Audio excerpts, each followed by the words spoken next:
Hello champions, welcome back to my channel math trick by Gayatri. Circle problems అంటే భయపడుతున్నారా? Are value ఇస్తే ఈజీగా చేయడం తెలుసా? ఆర్ వాల్యూ ఇవ్వకపోతే ఎలా సాల్వ్ చేయాలో నేను చెప్తాను, ఇప్పుడు వినండి. ఈ క్వశ్చన్ చూద్దాం. First of all, find the area of the circle అన్నారు. మనకి area of the circle formula ఏంటండి? పై ఆర్ స్క్వేర్. అంటే ఏంటి? ఇక్కడ ఖచ్చితంగా మనకి ఆర్ వాల్యూ కావాలన్నమాట. ఆర్ వాల్యూ కావాలి, కానీ ఇక్కడ మనకు ఒక రైట్ యాంగిల్ ట్రయాంగిల్ ఇచ్చారు, ఆర్ ఇవ్వలేదు, ఒక సర్కిల్ని ఇన్సైడ్గా ఇన్సర్ట్ చేసి ఉంది. సో మనం ఏం చేయాలి ఇప్పుడు? First of all, R value find out చేయడం కోసం నేను ఈ ప్రాసెస్ తీసుకుంటున్నాను.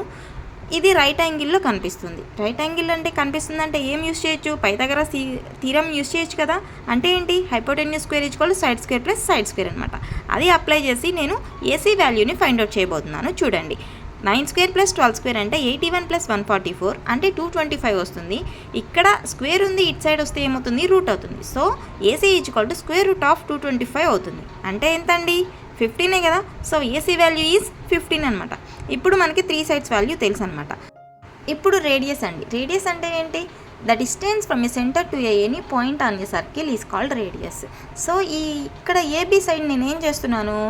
ఈ సెంటర్ వరకు ఉన్నదాన్ని ఆర్ అని, ఈ సెకండ్ సెగ్మెంట్ని ఈ సైడ్ 9 ఉంది కాబట్టి 9 - ఆర్గా తీసుకుంటున్నాను. ఇదే ప్రాసెస్ నేను బీసీ సైడ్ వైపు కూడా చేస్తున్నాను. ఈ సెంటర్ వరకు బీ పాయింట్ నుంచి ఆర్, ఈ సెంటర్ నుంచి సి పాయింట్ వరకు ఇక్కడ 12 ఇచ్చారు కాబట్టి 12 - ఆర్ అనమాట.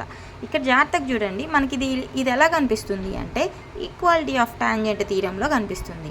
అంటే ఏంటంటే ఒక సర్కిల్ మీదకి ఒక బయట వైపు ఉన్న ఒక పాయింట్ దగ్గర నుంచి టాంజెంట్స్ కనుక తీసుకుంటే ఆ రెండు టాంజెంట్స్ యొక్క లెంత్ ఈక్వల్గా ఉంటుందన్నమాట. సో ఇక్కడ నేను అవుట్ సైడ్ పాయింట్ పి అనుకుంటున్నాను. ఇక్కడ సర్కిల్ మీదకి టచ్ అయ్యే పాయింట్స్ను A1 B1 అనుకుంటున్నాను. అంటే PA is equal to PB అనమాట. సేమ్ కాన్సెప్ట్ నేను ఇక్కడ పాయింట్ సి దగ్గర పాయింట్ ఏ దగ్గర అప్లై చేస్తున్నాను. అప్పుడు ఏమొస్తుంది? నాకు 12 - ఆర్ వస్తుంది పాయింట్ సి దగ్గర నుంచి.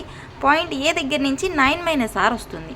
సో అంటే ఏసీ మొత్తం ఎంత వస్తుంది? 9 - ఆర్ ప్లస్ 12 - ఆర్. కానీ మనకేం తెలుసు? ఏసీ వాల్యూ 15 అని తెలుసు కదా. సో ఇక్కడ మనం ఇలా చేయడం వల్ల మనకి ఇక్కడ ఆర్ వాల్యూ అనేది ఫైండ్ అవుట్ అవుతుంది. సో క్యాలిక్యులేషన్ పార్ట్ చూడండి. 9 - R plus 12 - R is equal to 15. ఇక్కడ మీకు క్యాలిక్యులేట్ చేయడం చాలా ఈజీ అండి. మ్యాథ్స్ వాళ్ళకి, నాన్ మ్యాథ్స్ వాళ్ళ కోసం నేను ఎక్స్ప్లెయిన్ చేస్తున్నాను, ఏమనుకోవద్దు. ఇక్కడ 9 + 12 ఎంత అండి? 21 మైనస్ ఆర్ మైనస్లో ఉంది కాబట్టి 2r ఈజ్ ఈక్వల్ 15. ఇక్కడ నేను ఆర్ని కేటగరైజ్ చేసుకుంటున్నాను కాబట్టి 2r ఈజ్ ఈక్వల్ టు 21 - 15 అనమాట. అంటే 6. ఆర్ వాల్యూ ఇక్కడ మల్టిప్లికేషన్లో 2 ఉంది కాబట్టి ఇటువైపుకి వస్తే 6/2. సో 6/2 అంటే ఎంత అండి? 3 కదా. So R value is equal to 3 అనమాట. మనకి ఇప్పుడు ఈజీ అవుతుంది కదా. రేడియస్ తెలుసు కాబట్టి area of the circle pi R square. So నేను 3ని సబ్స్టిట్యూట్ చేస్తున్నాను, పై అంతే ఉంచుతున్నాను. పై ఇంటూ 3 స్క్వేర్ అనమాట. 3 స్క్వేర్ అంటే 9. Answer is 9π units. నా ఈ ఎక్స్ప్లెనేషన్ కనుక మీకు నచ్చితే కనుక లైక్ చేయండి, షేర్ చేయండి, నా ఈ ఛానల్ని సబ్స్క్రైబ్ చేసుకోండి. Thanks for watching. Keep smiling.